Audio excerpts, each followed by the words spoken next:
Hello everyone, welcome to battle IAS. आशा करता हूँ आप लोग बहुत अच्छे होंगे। आज हम 14 नवंबर का न्यूज़पेपर एनालिसिस करेंगे। इसमें टोटल मैंने 5 आर्टिकल लिए हैं, जिससे पहला आर्टिकल बात करता है सेंटर ने रिवोक कर दिया है quality control order polyester fibre, yarn और रॉ मटेरियल पे। दैट मीन्स कि अब इन सब जो मटेरियल का इंपोर्ट है वो आसान हो चुका है। इस आर्टिकल में आपको समझाऊंगा ये पूरा क्या है न्यूज़, फिर आपको यहाँ पे क्वालिटी कंट्रोल ऑर्डर, फिर क्वालिटी कंट्रोल ऑफ इंडिया के बारे में बताऊंगा और इससे कनेक्टेड जो पीवाईक्यू उठा है वो आपके साथ में डिस्कस करूंगा। आपको अब तक अप्रोच समझ में आ चुकी होगी। मैं कोई भी आर्टिकल पिक करता हूं तो उसके साथ रिलेट करता हूं पीवाईक्यू को, फिर आपको प्रोबेबिलिटी बताता हूं कि कैसे क्वेश्चंस और पूछे जा सकते हैं एक अलग डायमेंशन में। नेक्स्ट आर्टिकल बात करता है सेंटर ने नया ड्राफ्ट बनाया है सीड बिल 25 के ऊपर। आपको मैं ड्राफ्ट के बारे में बताऊंगा, फिर पर्टिकुलरली कुछ सीड एक्ट जो प्रीवियस है मैं उनके बारे में डिस्कशन करूंगा, क्योंकि आपको पता है कि अगर जैसे प्रिजन रिफॉर्म्स आते हैं तो उसके ऊपर प्रीवियस प्रिजन रिफॉर्म्स के ऊपर यूपीएससी ने क्वेश्चन पूछा हुआ है। तो सेम उसी तरीके से अगर एक नया ड्राफ्ट सीड बिल आया है तो आपको पता होना चाहिए कि पास्ट में कौन से सीड एक्ट है। मैं उसके बारे में एक छोटा सा ओवरव्यू आपको प्रोवाइड करूंगा। नेक्स्ट आर्टिकल बात करता है सुप्रीम कोर्ट ने ऑर्डर दिया है सरंदा वाइल्ड लाइफ सेंचुरी क्रिएट करने के लिए। पर्टिकुलरली ये एक फॉरेस्ट है। सुप्रीम कोर्ट ने कहा है कि भैया इसको फॉरेस्ट नहीं, इसको वाइल्ड लाइफ सेंचुरी डिक्लेयर करो, इसे प्रोटेक्ट करो। अब यहाँ मैं आपको बताऊंगा कि भैया ये जो सरंदा वाइल्ड लाइफ सेंचुरी है ये कहाँ पे है, कौन सी रिवर यहाँ पे ड्रेन हो रही है और कौन कौन सी स्पीशीज़ हैं। पर्टिकुलरली यहाँ पे 2 से 3 स्पीशीज़ क्रिटिकली एंडेंजर्ड कैटेगरी में आती हैं, जैसे सरंगा टॉर्टाइज हो गया, एंटीलोप हो गया। मैं आपके साथ डिस्कस करूंगा कि कैसे आपको पढ़ना है, क्योंकि एग्जैक्टली इन्हीं सब पॉइंट्स के ऊपर क्वेश्चन पीवाईक्यू में पूछे जाते हैं। अब जो बच्चे कंटिन्यूसली पढ़ रहे हैं, जिन्होंने पीवाईक्यू देखा होगा, तो वो रिलेट कर पा रहे होंगे मैं क्या क्या चीज़ों को बोल रहा हूँ और कैसे उससे पीवाईक्यू उठा हुआ है। नेक्स्ट आर्टिकल बात करता है मेकेदाटू रिजर्वायर प्रपोजल के ऊपर। सुप्रीम कोर्ट ने कहा है कि भैया इतनी जल्दी जो आपने पिटीशन डाल दी, मतलब तमिलनाडु ने अपनी दिक्कत जाहिर की, इतनी जल्दी ये चीज़ जो हो रही है गलत हो रही है। बेसिकली तमिलनाडु ने बात कही, तो सुप्रीम कोर्ट ने कहा है कि ये जो प्रपोजल है अभी बहुत ही प्री मैच्योर है। तो अब यहाँ पे आपको मैं बताऊंगा ये है क्या मेकेदातु रिजर्वायर और क्यों न्यूज़ में चल रहा है, इसमें क्या क्या पॉइंट्स हैं जो कि दिक्कत दे रहे हैं तमिलनाडु को, और कर्नाटका ये कर क्यों रहा है और सुप्रीम कोर्ट के पास ये पहुंचा क्यों है। ये सिर्फ एक ओवरव्यू देता हूँ शुरुआत में, ताकि आपको जब मैं आर्टिकल समझाऊंगा तो वहां पे रिलेट कर सको। नेक्स्ट आर्टिकल बात करता है इंडिया का जो कार्बन एमिशन है वो धीरे धीरे धीरे क्या हो रहा है, कम हो रहा है। अब ये चीज़ एक कहीं ना कहीं पॉजिटिव सिग्नल है। तो ये चीज़ हमें अब बताएगी कि कार्बन मार्केट का प्रेवलेंस कैसे है, उसके ऊपर जो क्वेश्चंस उठे हैं वो मैं डिस्कस करूंगा। फिर मैं आपको बताऊंगा किस तरीके से कार्बन एमिशन रोक करके हम पेरिस क्लाइमेट गोल को अचीव कर सकते हैं। जैसे ही पेरिस क्लाइमेट गोल की बात हो रही तो आपके दिमाग में तुरंत आना चाहिए कि 2015 में जो डिस्कशन हुआ था, यहीं पे आपको मैं क्योटो प्रोटोकॉल कनेक्ट कर दूंगा और फिर इन सब से जो पीवाईक्यू पूछे जाते हैं वो मैं आपके साथ डिस्कस कर दूंगा। जीएसटी 2014 में इसी कार्बन क्रेडिट के ऊपर सवाल पूछा गया है। यहाँ पे एक बार मैं एक्टिव रिकॉल करवाऊंगा बेसिकली आपको कि कार्बन मार्केट क्या है और किस तरीके से आपको ये चीज़ें पढ़नी है। इस पूरे आर्टिकल की समरी आप बैटल आईएएस के टेलीग्राम चैनल से डाउनलोड कर सकते हैं। चलिए स्टार्ट करते हैं अपना पहला आर्टिकल। अब पहला आर्टिकल क्या बात करता है, टू द पॉइंट रखता हूँ, नहीं तो बहुत ज़्यादा आपके लिए कंफ्यूजिंग हो जाएगा। जो बच्चे आर्ट साइड के उनको नहीं समझ में आएगा सर ये सब क्या लिखा है, कैसे लिखा है। एकदम साधारण भाषा में समझो, ये सारे प्रोडक्ट हैं। जैसे पॉलिस्टर फाइबर हो गया, मतलब ये धागा है पॉलिस्टर से बना हुआ, यार्न हो गया, ठीक है, फिर अलग रॉ मटेरियल्स हो गए। तो अभी तक क्या हो रहा था, सेंट्रल गवर्नमेंट ने एक क्वालिटी कंट्रोल ऑर्डर लगाया था कि भैया अगर आप इन सब चीज़ों को इंपोर्ट कर रहे हो तो आपको क्या करना पड़ेगा, बीआईएस सर्टिफिकेशन करना पड़ेगा, तभी आप इंपोर्ट कर पाओगे।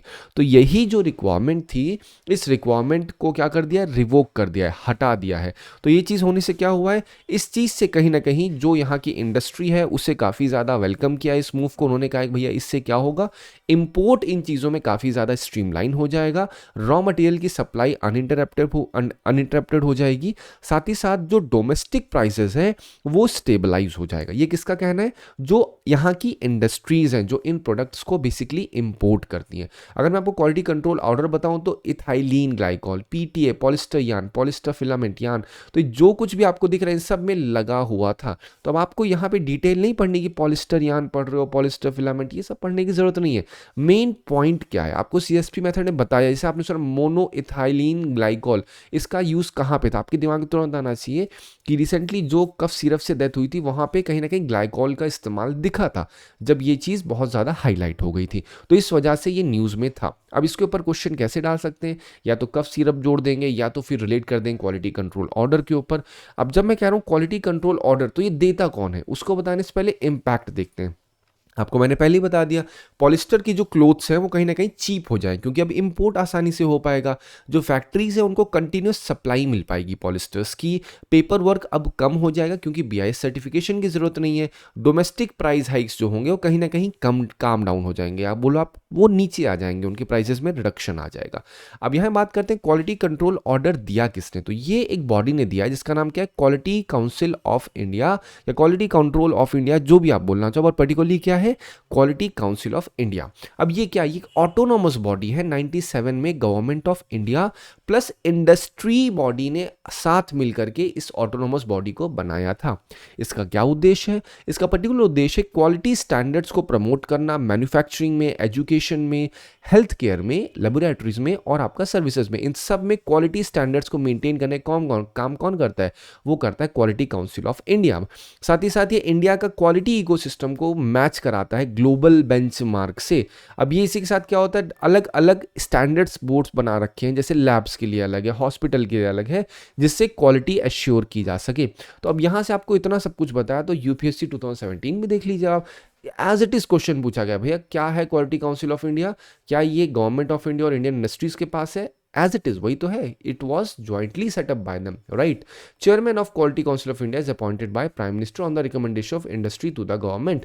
तो ये स्टेटमेंट भी सही है, तो आप बता दो कि बोथ स्टेटमेंट्स आर राइट। तो क्या समझ रहे हो आप यहाँ से, आपने देखा यहाँ पे क्या बात हुई है, यहाँ पे बात किसके ऊपर हुई थी, क्वालिटी कंट्रोल ऑर्डर, ये कौन दिया है, क्वालिटी काउंसिल ऑफ इंडिया। तो अब उससे क्वेश्चन जो पूछा गया, कभी ये मत सोचो कि आपके ना हिंदू से क्वेश्चन पूछा जाएगा, there is nothing as such called current affair. जैसे आप जनरली दूसरे एग्जाम में देखते हो करंट अफेयर क्या होता है, आप देख रहे हो ये न्यूज़ में चल रहा है, वो न्यूज़ में चल रहा है, बट यूपीएससी में अगर आप दे रहे हो और आपने पीवाईक्यू को गो थ्रू किया है, तो आपको ये बात समझ में आ चुकी होगी अब तक कि क्वेश्चंस पूछे कैसे जाते हैं, क्वेश्चंस में क्या रेलेवेंस है उससे क्वेश्चंस पूछे जाते हैं, क्वेश्चंस में किस तरीके से स्टैटिक पोर्शन कनेक्ट हो रहा है वहां से क्वेश्चंस पिक होते हैं, ठीक है, ये हो जाता है।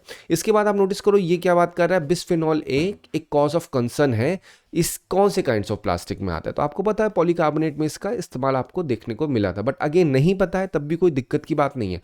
एनवायरमेंट सेक्शन में आपको मैं इसके बारे में एक डिटेल इंफॉर्मेशन प्रोवाइड करूंगा, ठीक है। चलो अब बात करते हैं हम लोग नेक्स्ट आर्टिकल। नेक्स्ट आर्टिकल बहुत डिटेल वाला नहीं है, टू द पॉइंट वाली बात करते हैं।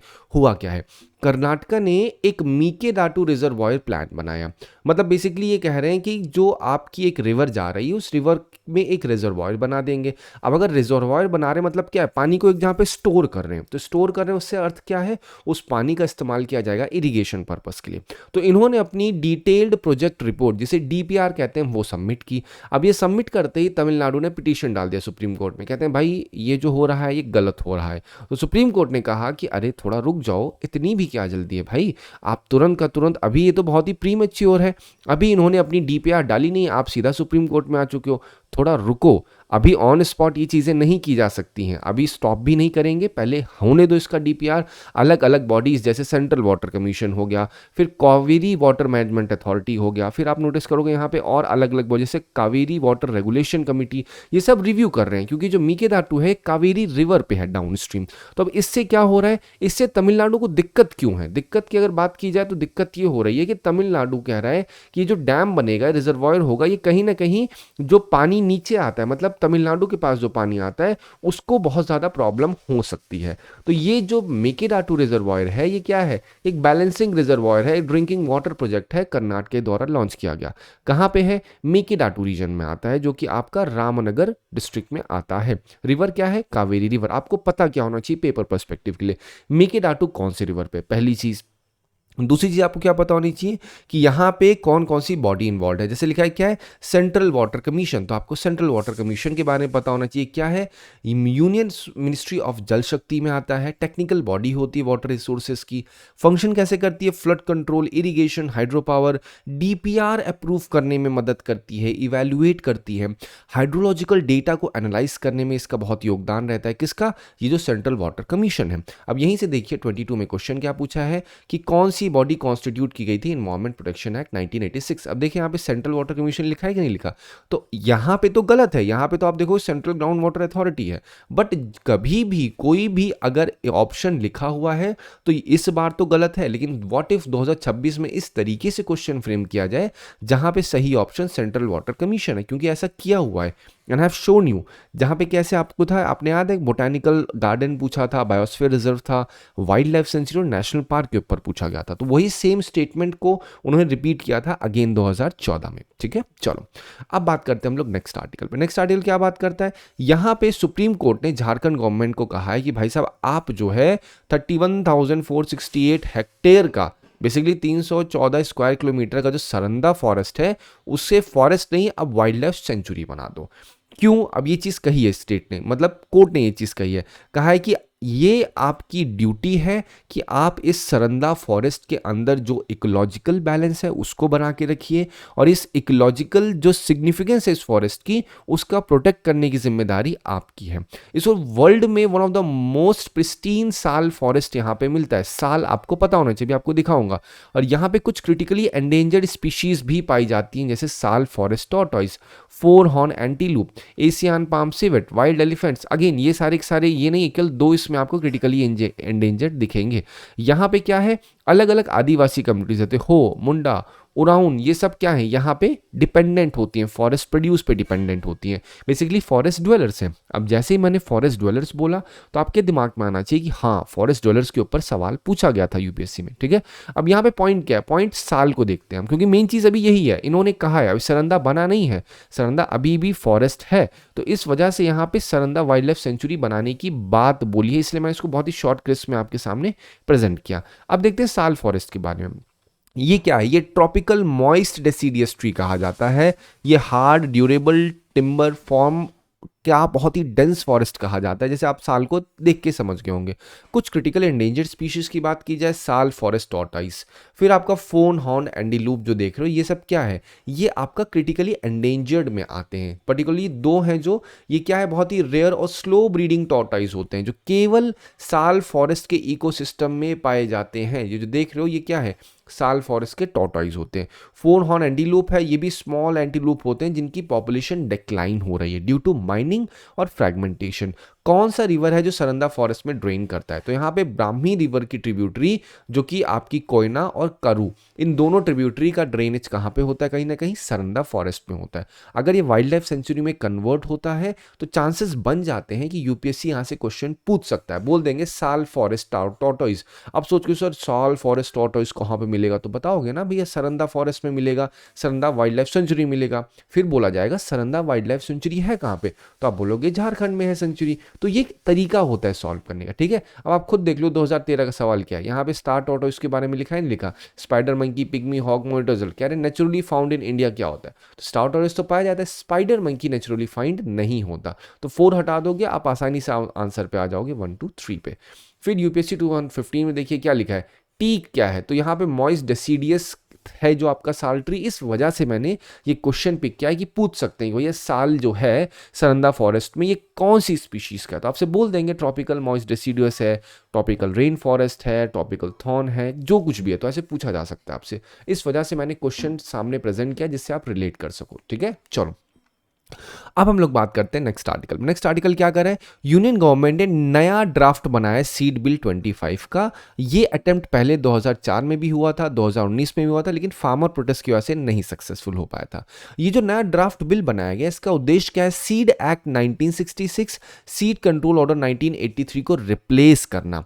गोल मेन क्या है, मेन उद्देश्य है कि हाई क्वालिटी सीड को, साथ ही साथ जो फार्मर्स का लॉसेज होता है उसको प्रोटेक्ट करना, सीड क्वालिटी को रेगुलेट करना और सीड का इंपोर्ट लिबरलाइज कर देना बेसिकली। ठीक है, तो ये कहीं ना कहीं गोल है किसका, जो नया सीड का बिल लाया गया है। इसमें प्रपोज किया गया है जो माइनर ऑफेंसेस होते हैं उनको कहीं ना कहीं डीक्रिमिनलाइज किया जाएगा, बट पेनल्टीज रहेंगी। जितने भी सीड डीलर्स होंगे, जो बीज में डील करने वाले ट्रेडर्स हैं, वो स्टेट रजिस्ट्रेशन उनको कराना पड़ेगा सेलिंग करने से पहले, इंपोर्टिंग करने से पहले और एक्सपोर्ट करने से पहले। अगर आपको बीज में कहीं कुछ भी करना है तो ये मस्ट है कि स्टेट रजिस्ट्रेशन आपको कराना पड़ेगा। साथ ही साथ जो कुछ भी बीज आप बेचोगे तो आपके पास एक मिनिमम स्टैंडर्ड होना चाहिए। Germination, genetic purity, physical purity, ये सारी क्या है, Indian minimum seed certification standard, ये एक पॉइंट है आपको पता होना चाहिए, जहां से क्वेश्चन पिकअप कर सकते हैं। अब मैं बात करता हूं कुछ एक्ट्स के बारे में। 1966 का जो एक्ट है, सीड एक्ट, ये क्या कहता है? ये सीड क्वालिटी को गवर्न करने के लिए बनाया गया। यहाँ पे सर्टिफिकेशन, लेबलिंग, सेल कहीं ना कहीं रेगुलेट होती है। वहीं पे बात की जाए सीड कंट्रोल ऑर्डर 1983 का, तो ये एसेंशियल कमोडिटी एक्ट के अंदर इशू किया गया था कि सीड कंट्रोल ऑर्डर को, जहां पे सीड डीलर जो होते हैं उनका लाइसेंसिंग कंपलसरी कर दी थी। साथ ही साथ गवर्नमेंट को अधिकार दिया, वो कंट्रोल कर सकते हैं प्राइसेस को, जिससे ब्लैक मार्केटिंग सीड की ना हो। तो ये आपको दोनों में एक बेसिक डिफरेंस मैंने बता दिया। अब जो ड्राफ्ट सीड बिल है, इसके बारे में बता दिया क्या मेन काम है, क्वालिटी, अफोर्डेबिलिटी और फार्मर्स का प्रोटेक्शन करना। जो माइनर ऑफेंसेस होते हैं उनको डीक्रिमिनलाइज कर देना और सीड के इंपोर्ट को लिबरलाइज कर देना। तो मैंने आपको ये चीज़ पहले ही बता दी है, यहाँ सिर्फ और सिर्फ इसलिए है ताकि आप नोट्स में एक बार पढ़ो तो आप रिलेट कर सको आसानी से। ठीक है, चलो अब हम लोग बात करते हैं नेक्स्ट आर्टिकल पे। नेक्स्ट आर्टिकल क्या बात कर रहा है, यहाँ पे इंडिया का जो कार्बन एमिशन है वो कहीं ना कहीं ये हुआ है कि भैया वो 1.4% राइस हुआ है। लास्ट ईयर जो था वो 4% था। तो टेक्निकली देखा जा रहा है कि भैया हमने कहीं ना कहीं अपने कार्बन एमिशन में कमी लाई है। जो हम कार्बन बर्न करते हैं वो चीज़ कहीं ना कहीं क्या है, हम उतना उसमें रिडक्शन लाए हैं, तो ये कहीं ना गुड साइन है। बट अब ये चीज़ कही जा रही है कि भैया जो कम हमने किया है, इसके पीछे कारण क्या कहा जा रहा है? कहा जा रहा है मॉनसून गुड रहा है, जिससे कूलिंग डिमांड कहीं ना कहीं कम हुई है। जब कूलिंग डिमांड कम हुई है, दैट मीन्स एसी का यूज़ कम हुआ है, तो उससे क्या है, कार्बन एमिशन वाला हो गया। फिर स्ट्रॉन्ग रिन्यूएबल एनर्जी ग्रोथ हुई है, जिससे क्या हो रहा है, कोल का यूज़ रिड्यूस हुआ है। अब अगर ग्लोबली बात की जाए तो एमिशन जो है वो 1.1% तक बढ़ सकता है, which would be equivalent to 38 billion tons in 25।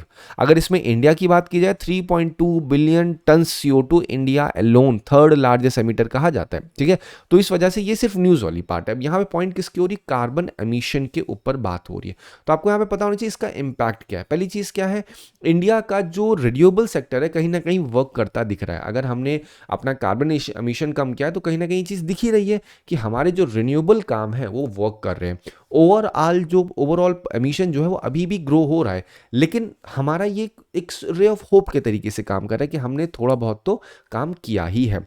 अब बात करते हैं ग्लोबल एमिशन जो है वो अभी भी राइज हो रहा है, और 1.5 डिग्री सेल्सियस जो क्लाइमेट गोल है वो अनरियलिस्टिक लग रहा है, क्योंकि अभी 1.5 डिग्री सेल्सियस गोल की बात कहाँ पे होती है, अगर आपको याद होगा, ये पेरिस क्लाइमेट एग्रीमेंट में बात होती है 2015 का। अब जैसी पेरिस क्लाइमेट एग्रीमेंट की बात हो रही है तो आपके दिमाग में होना चाहिए क्योटो प्रोटोकॉल, जो कि 1997 का है, जिसमें ग्रीन हाउस गैसेस को रिड्यूस करने की बात पर्टिकुलरली कही गई है। अगर कार्बन बजट की बात की जाए तो 4 साल में एग्जॉस्ट हो आएगा। तो इस वजह से क्या है, हमें रैपिडली रिड्यूस करना होगा कोल, ऑयल और गैस को। इंडिया थर्ड लार्जेस्ट एमिटर है, तो कहीं ना कहीं क्या है, हमारे पास एक हाइयर, एक स्ट्रॉन्गर ग्लोबल एक्सपेक्टेशन होगी कि हम किस तरीके से क्लीन एनर्जी की तरफ शिफ्ट हो रहे हैं, कैसे हम कोल का जो यूज़ है उसको रिड्यूस कर रहे हैं। ठीक है, तो ये इंपैक्ट हो सकता है। अब यही में बात करते हैं कार्बन मार्केट की। यहाँ पे क्या होता है, जैसे आप देखते हो वेजिटेबल मार्केट है, आप सुपर मार्केट देख रहे हो जहाँ ग्रोसरी मिलती है, वैसे कार्बन मार्केट है। तो कार्बन मार्केट में क्या मिलता है, यहाँ पे बेसिकली कार्बन मिलती है। अगर आप एक प्रोड्यूसर हो, मैं एक प्रोड्यूसर हूं, या एक बिजनेसमैन है बेसिकली, तो आपने क्या किया है, गवर्नमेंट ने कहा 10 यूनिट से ज़्यादा जो भी कार्बन एमिट करेगा उसे फिर यहाँ पे इतने सारे प्रोटोकॉल्स फॉलो करने पड़ेंगे। तो आपने मान लेते हैं कितना कर दिया, आपने 5 एमिट कर दिया, मैंने क्या कर दिया, 15 एमिट कर दिया। तो मैंने क्या कर दिया, सरकार ने 10 कहा है, मैंने 5 एक्स्ट्रा कर दिया। तब मैं पहुंचूंगा कार्बन मार्केट में, मैं आपसे बोलूँगा भैया एक काम कर दो, ये आप इतना पैसा ले लो और ये 5 यूनिट एक्स्ट्रा है ना, ये कार्बन मुझे दे दो। क्यों मैंने कहा, क्योंकि आपने 5 यूनिट कम किया है, तो आपसे मैं 5 यूनिट खरीद लूंगा। और ये कोई ऐसा नहीं कि यहाँ पे कोई फिजिकल चीज़ खरीदी बेची जा रही है, सर्टिफिकेशन होता है बेसिकली, जहाँ से ये एक्सचेंज किया हमने। तो आपको जो मैंने अमाउंट दिया तो आपके लिए क्या हो गया, प्रॉफिट हो गया, क्योंकि आपने मेहनत किया है। तो ये उसी क्रेडिट के फॉर्मेट में जनरली होता है, इसे वो कार्बन मार्केट कहते हैं। अब इस कार्बन मार्केट को रेगुलेट करने के लिए एक अथॉरिटी बनाई गई जिसका नाम क्या है, नेशनल डेजिग्नेटेड अथॉरिटी। अब ये आपको पता होना चाहिए कि जितनी भी मार्केट्स होती है उसको रेगुलेट रेगुलेट करने के लिए कोई ना कोई मार्केट होती है, कोई ना कोई बॉडी होती है। जैसे शेयर मार्केट, उसको रेगुलेट करने के लिए क्या है, सेबी दिखेगी। फिर आप देखो कॉम्पिटिशन कमीशन ऑफ इंडिया है, वो वहाँ कॉम्पिटिशन को रेगुलेट करने के लिए है। तो उसी तरीके से कार्बन मार्केट को रेगुलेट करने के लिए जो बॉडी बनाई गई है उसका नाम क्या है, नेशनल डेजिग्नेटेड अथॉरिटी। ठीक है, 23 में क्वेश्चन देखिए, क्या carbon market is likely to be the most widespread tool against climate change? Yes, absolutely. Carbon market क्या रिसोर्सेस प्राइवेट टू स्टेट में ट्रांसफर करता है? नहीं, यहाँ पे तो हमने आके खाली परचेज और सेल किया है ना, ये नहीं करता है। तो आप क्या बोलोगे, सी इज द राइट वन। फिर देखिए 2014 का सवाल, ये किसके ऊपर बात कर रहा है, ये कह रहा है कि भाई साहब जो आपका ग्लोबल टेम्परेचर है वो 2 डिग्री सेल्सियस नहीं होना चाहिए, उससे ज़्यादा नहीं होना चाहिए। किंतु अगर वो 3 डिग्री से ज़्यादा हो जाता है प्री इंडस्ट्रियल लेवल, तो क्या पॉसिबल इम्पैक्ट हो सकता है? डायरेक्टिव वर्ड ध्यान करिए, कह रहे हैं पॉसिबल इम्पैक्ट क्या हो सकता है, किसका? अगर 3 डिग्री सेल्सियस से ज़्यादा हो जाता है। तो ये बताइए, क्या यहाँ पे all the wetlands will permanently disappear? क्या आप एकदम श्योरिटी से बोल सकते हो कि भैया ये पॉसिबल इम्पैक्ट तो हो ही सकता है? नहीं हो सकता। ऑब्वियस सी बात है, कैसे आप इतनी पॉसिबिलिटी से बोल सकते हो? अगर यहाँ पे 5 डिग्री सेल्सियस भी लिखा होगा ना, हाइपोथेटिकल सिनेरियो बता रहा हूँ, और वहाँ पे ऐसी लाइन लिखी होगी, तो ये श्योरिटी नहीं बोली जा सकती। Nature works in a very intricate way, तो ये गलत हो जाएगा। फिर कह रहे हैं cultivation of cereal will not be possible anywhere. क्या ऐसा है कि कल्टीवेशन हो ही नहीं सकता है क्या कहीं पे? अंदाजा लगाओ क्यों नहीं हो सकता है कि नहीं? फिर देखिए wide spread coral mortality will occur. अब ये आप खुद से सोचिए, क्या ये ऑकर होगी? वाइड स्प्रेड कोरल मोर्टेलिटी क्यों नहीं हो सकती? आप सोच के देखो, जब टेम्परेचर बढ़ेगा देयर आर चांसेस होने के। लेकिन अब यहाँ पे आप इसको रिलेट करो किससे, एक बार इसको प्रॉपर पूरा पढ़िएगा। आपके 3 और 4 तो आराम से रिलेट हो चुके हैं, तो आपके लिए आंसर क्या है, 1 तो सही है। सेकंड के लिए आप क्या करो, आप अपना दिमाग लगाओ, सोचो एक बार कि भैया अगर 2 डिग्री से ज्यादा हो रहा है, तो इसके लिए आपको कोरल्स के बारे में पता होना चाहिए। तो आपका ये होमवर्क है, इस स्टेटमेंट को पता करिए कि जो कोरल्स होते हैं उनको कितने डिग्री टेम्परेचर में वो बहुत ही ज्यादा हीट अप हो जाते हैं और किस में वो मोर्टेलिटी उनकी होने लग जाती है। जब वो समझोगे तो आप आसानी से समझ जाओगे। और जब कोरल पॉलिप्स पढ़ोगे तो आपको ज़ूक्सैंथले भी पढ़ना होगा, ये कैसे एक सिम्बायोटिक रिलेशनशिप में रहते हैं बेसिकली। ठीक है, चलो, आई होप आपको इस आर्टिकल से मदद मिली होगी। Thank you so much for watching this video.